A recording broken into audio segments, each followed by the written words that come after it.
My dear students, चलो आज की इस वीडियो में हम थोड़ा सा काउंसलिंग के बारे में डिस्कस करते हैं।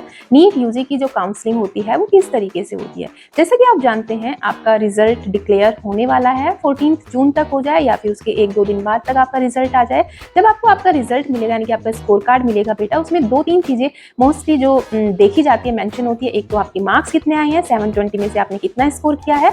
उसके बाद में आपकी उसमें मेंशन होगी ऑल इंडिया रैंक AIR को आपका कितना नंबर है, मतलब कितनी रैंक आई है आपकी, ऑल इंडिया रैंक कितनी है। और आप अगर किसी कैटेगरी से बिलोंग करते हैं तो उसमें आपकी कैटेगरी रैंक भी मेंशन होगी, ठीक है। उसके बाद में बेटा जैसे रिजल्ट डिक्लेयर होता है तो उसके महीने 20 दिन के बाद में आपका काउंसलिंग का प्रोसीजर शुरू हो जाता है, जिसके थ्रू आपको कॉलेजेस अलॉट होते हैं कि आपको कौन सा कॉलेज मिलेगा, किस कॉलेज में आपका एडमिशन होगा, किस कोर्सेज में आपका एडमिशन होगा। आपको MBBS मिलेगा या आपको BDS मिलेगा या फिर आप जाओगे BMS BHMS, मतलब कि कौन से, या फिर वेटरनरी साइंस में जा रहे हो।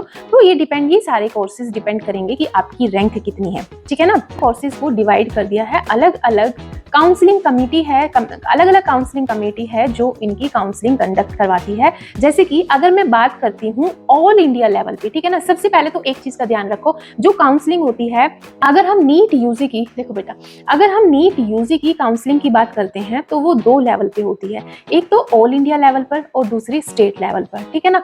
अब ऑल इंडिया लेवल पर कौन कौन सी बॉडीज हैं जो काउंसलिंग कंडक्ट करवाती हैं।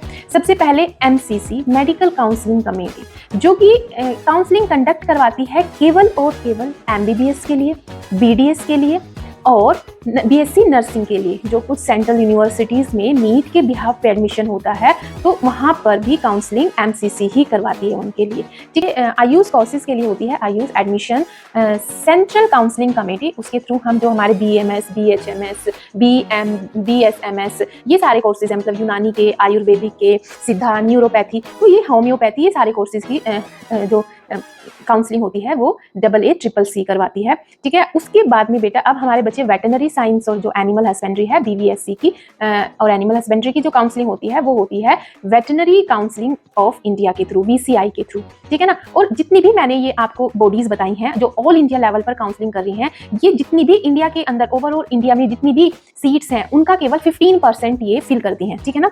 मतलब कि केवल और केवल 15% सीट्स इनसे फिल होती है, बाकी रिमेनिंग 85% सीट्स जो हैं वो स्टेट्स के द्वारा, स्टेट कोटा के थ्रू फिल की जाती है। ऑल इंडिया कोटा AIQ के थ्रू यहाँ पर 15% सीट्स फिल होती हैं, जो कि ये तीनों काउंसलिंग कमेटी फिल करवाती है, MCC AACCC और VCI, ठीक है ना। तीनों के कोर्सेज आपको समझ में आ गए, कौन सी काउंसलिंग कमेटी कौन से कोर्सेज के लिए काउंसलिंग करवाती है।